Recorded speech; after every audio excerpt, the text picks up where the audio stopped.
Boa noite a todos, venho aqui contar de Grêmio mais uma vez. E ó, voltamos à ativa. O Grêmio voltou a jogar, mesmo o Mundial de Clubes ainda não tendo acabado. O Grêmio volta a campo contra o São José pela Recopa Gaúcha de 2025. E vai lembrar que o Grêmio agora, com o título de hoje, é o primeiro pentacampeão, é o time com mais títulos. Atrás tem Pelotas, Inter com 2 títulos também.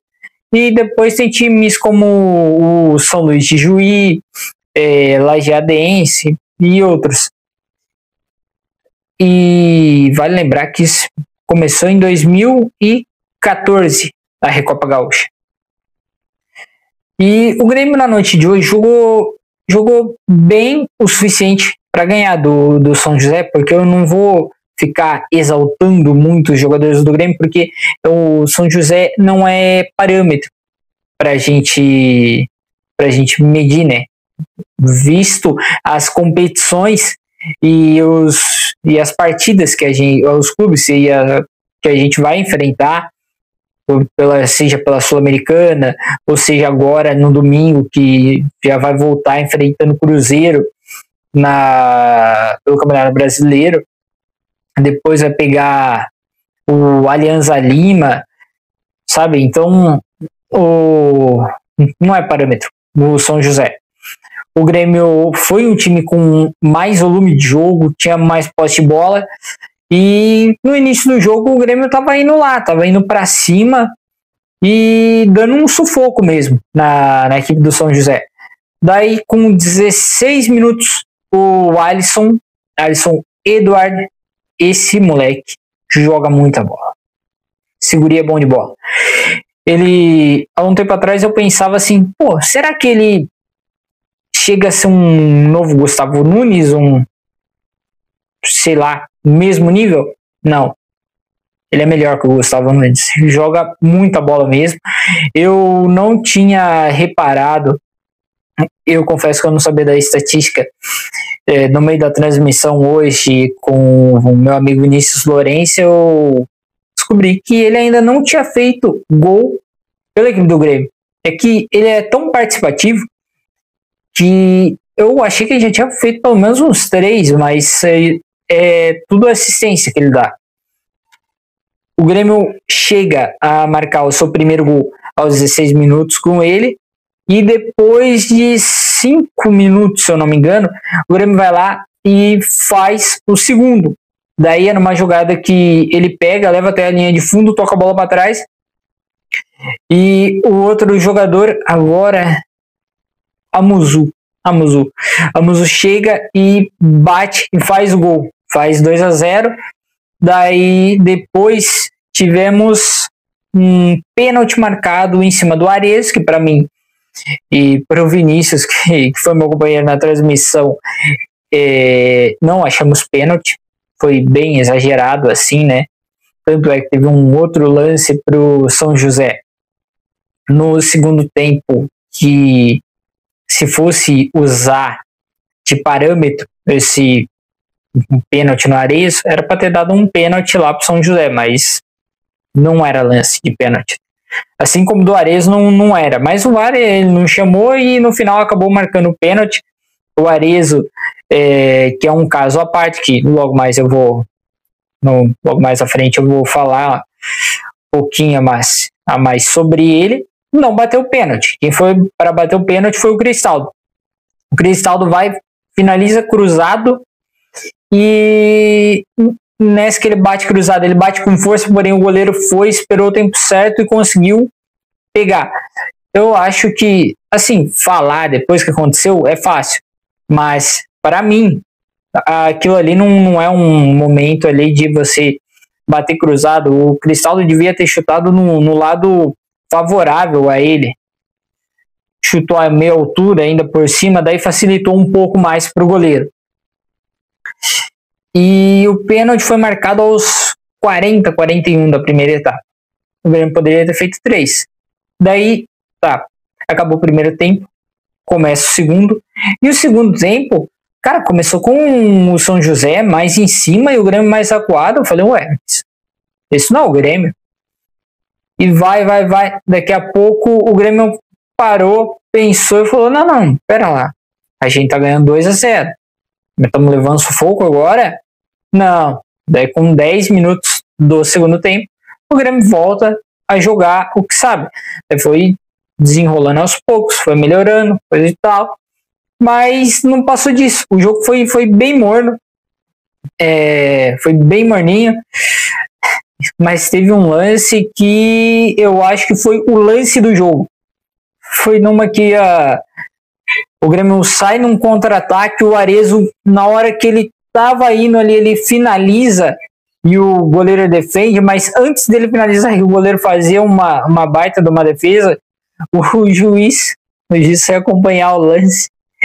Ele escorregou, ele caiu igual um salame, rapaz, no chão. Não. Pesquisem, vejam esse lance, maravilhoso. Não, o juiz caindo, cara, é impressionante. Tá, e depois que o Grêmio vai lá, retoma e tem várias oportunidades, mas o Grêmio também não fez tanta força para fazer o terceiro. E quando o Zequinha teve a chance, acabou desperdiçando, mas não foram, nossa, quantas oportunidades, meu Deus, eu não acredito que o São José perdeu tais gols. Não foi tudo isso daí. É uma finalização aqui, outra ali, que a bola foi para fora, mas nenhuma que você fala, meu Deus, olha que defesa do Volpi. Não. Então foi um resultado justo, o Grêmio fez por merecia ganhar, abriu o placar e logo ampliou ainda no início da partida, então administrou desde então. Desde então foi lá, administrou, o segundo tempo foi até chatinho, tá, para se assistir. Mas o importante é que o Grêmio levanta essa taça, por mais que seja um título que muitos pensam simbólico, mas querendo ou não, é mais uma taça ali que vai para a estante ali do clube. E quem sabe, mesmo a gente não sendo campeão gaúcho, a gente não dispute a próxima Recopa. Porque, assim, se o Grêmio, pelo que eu entendi, se o Grêmio ganha a Copa da Confederação, que geralmente o Grêmio joga com os jogadores de base, com o Sub-20, se o Grêmio jogar e ganhar, o Grêmio disputa a Recopa contra o Inter. Daí teremos pela primeira vez na história um clássico Grenal numa Recopa gaúcha. Para mim seria algo muito interessante de se ver. Mas é claro, mais interessante se meu time ganhar. Tirando isso, daí era melhor nem disputar. Mas tá bom. Terminando o assunto de Grêmio campeão, e vamos se concentrar agora, talvez um ânimo melhor para domingo contra o Cruzeiro. A questão é Matias Arezzo. Cara, ele é um bom jogador. Ele é um bom jogador, o Arezzo. Porém, ele tem uma mente desse tamanho. Sabe, não tem ninguém, parece, que não vou nem colocar a culpa em assessor, em empresário, coisa e tal. Mas alguém devia falar para essa criatura aí, ele tem 23 anos. Se ele não aprendeu, tem que ter alguém falando na orelha dele, Arezzo, para com essas coisas, seja profissional e tal. Porque ele se destacou no Peñarol, foi pro Granada, e depois voltou da Europa e veio pro Grêmio aqui, assinou o contrato até o final. Assinou o contrato no meio do ano passado para acabar no final de 2028. Então são 4 anos e meio. Tá ótimo isso daí. Daí o Grêmio pagou uma bala nele. Pagou, se não me engano, 3 ou 3,5 de euros nele. Então, o cara tem que respeitar o clube que ele tá jogando. Se o Grêmio não tivesse pagando as contas, se não tivesse pagando salário, ele poderia bater o pé e falar, tô insatisfeito por causa disso, vocês não estão fazendo seu papel. Não, o Grêmio tá fazendo o papel dele. Mas daí ele fica com essa frescura, para não falar outra coisa, toda hora. Ai, saudade do Peñarol, saudade do Uruguai, saudade do Peñarol, saudade do Peñarol. Ele fica com isso. E não é de hoje. Ele reclamou que ano passado ele não teve chance. Ele chegou no meio do furacão. E daí falaram assim, Arezzo, ó, ano que vem é teu ano. Mas quando você fala mais ou menos isso daí, é tipo, ó, ano que vem é o ano que eu vou te dar a oportunidade de verdade. Porém, mano, é o Bright White, que é o titular. Então, come arroz com feijão e vai. Beleza? Beleza. Daí ele vem toda hora, fica falando. Esses dias, ele chegou até a ser multado. Não foi revelado valores. Mas o Grêmio chegou e falou, não, você vai ser punido aqui. Porque você tá falando a todo momento na imprensa que você quer voltar pro Uruguai, que eu não quero jogar no Grêmio, não quero. Tá bom, mas quem paga teu salário é o Grêmio. Quem te contratou foi o Grêmio, não foi o Peñarol. Então, sossega o facho. Mas daí me vem lá o presidente lá do Peñarol, que ia colocar fogo no parquinho, ele fica lá dando entrevista e fala, nossa, nunca vi alguém igual o Mate. Igual o Mate querer tanto vir pro Peñarol. Nunca vi um jogador assim. Tal. Ele me liga duas vezes por dia, toda hora lá, 7h30 da manhã, toca o meu telefone e ele fala assim, ei presidente, já deu um jeito aí de conseguir trazer e tal. O Grêmio não quer vender, no momento. E se for para vender, pelo menos recuperar o que foi investido. Mas o Peñarol é um time que não tem dinheiro, já foi a época do Peñarol. Já foi os anos de glória do Peñarol. Não tem dinheiro, por isso que não contratou o Arezzo, foi o Grêmio que contratou ano passado. Senão eles repatriavam. Daí pediram um empréstimo ainda esse ano. O Grêmio falou que não.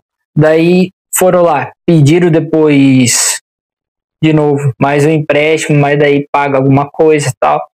Daí saiu na imprensa que, com tudo isso que eu falei, saiu na imprensa também o seguinte, ó, Grêmio acertou o empréstimo de Matias Arezzo, já falou pro Peñarol, beleza, você vai pagar $600 mil para mim, eu empresto o Arezzo, mas para isso eu tenho que encontrar um camisa 9 primeiro, tá bom. Daí o presidente foi lá e falou, o presidente do Peñarol falou, ó, tudo acertado, só volta o Grêmio achar um 9.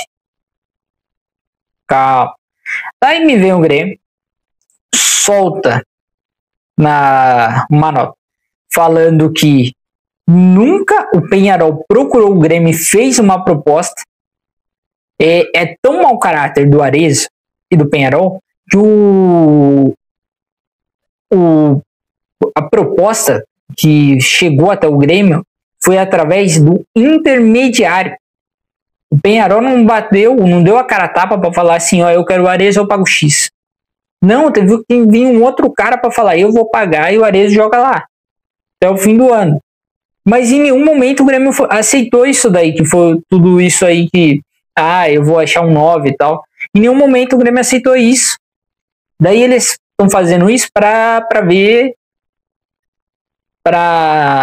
se fica um clima ruim aqui e eles liberam, falam, não, vai Arezzo, vaza.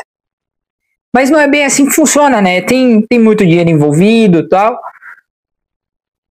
E pode acabar sendo uma carreira, afetando a carreira, né, do Arezzo, que ele fica aí com essas coisas. Imagina num outro clube ali, quando ele sai do Grêmio, num dia que ele sair do Grêmio, ninguém vai querer, que é um cara assim, mal chega, as coisas não começam a dar certo pra ele, fala, quero ir embora, quero largar tudo. Não, calma, não é assim que funciona, não é assim que a banda toca, cara. Calma. Daí tinha um monte de gente ali até esses dias falando, não quero, Arezzo é proibido de vestir a camisa do Grêmio de novo. E falava-se até que ele ia virar a terceira opção e que ia ser o André Henrique que ia jogar no jogo de hoje. Porém, ele jogou, ficou até os 34 do segundo tempo, somando com 47, já que teve os 2 minutos de acréscimo no primeiro tempo, jogou 81 minutos, desperdiçou várias chances. Então, ele não pode reclamar que ele não teve oportunidade. E se tinha um jogo mais fácil para ele fazer gol e falar pro mano, mano, eu tô aqui, se preocupa não, eu tô aqui. Bem, era esse, e ele não conseguiu. E uma última notícia é que Felipe Carvalho está voltando pro Grêmio. Era para ele jogar esse jogo, Estava emprestado pro Red Bull no New York, lá dos Estados Unidos. Era para ele chegar sábado. E ele tinha conversado com o mano. Falou, ó, me desentendi com o Renato. Mas, do jeito que você tá falando comigo, ó, tô aqui. Eu tô aqui. Beleza. Aí para chegar no sábado, não chegou. Daí falou, problema na mudança. Dos Estados Unidos para cá, problema. Não, mas segunda eu resolvo. Segunda é o prazo máximo. Chega segunda, não vai. Hoje é terça. Falou na terça. Não deu. Não vai dar para eu jogar. Aí o Felipe Carvalho me quebra, né? Não, daí ele me quebra. Daí o cara vai lá e fala, pode contar comigo. Mas daí a primeira coisa que você pede, você fala, você joga esse jogo? Só pra eu te ver? Não treinou ainda comigo e tal? Joga esse. Daí o cara não joga. Vamos fazer o quê? Mas pelo menos a gente levantou uma taça. Levantamos uma taça e tomara que seja a primeira do ano, porque eu acredito na Sul-Americana. Eu acredito que pode vir a segunda taça. Mas, por enquanto é isso. Rapaziada, muito obrigado a todos. E segunda-feira eu venho aqui contar de Grêmio para falar o que aconteceu no domingo. Valeu, obrigado. Segue, compartilha e se inscreve.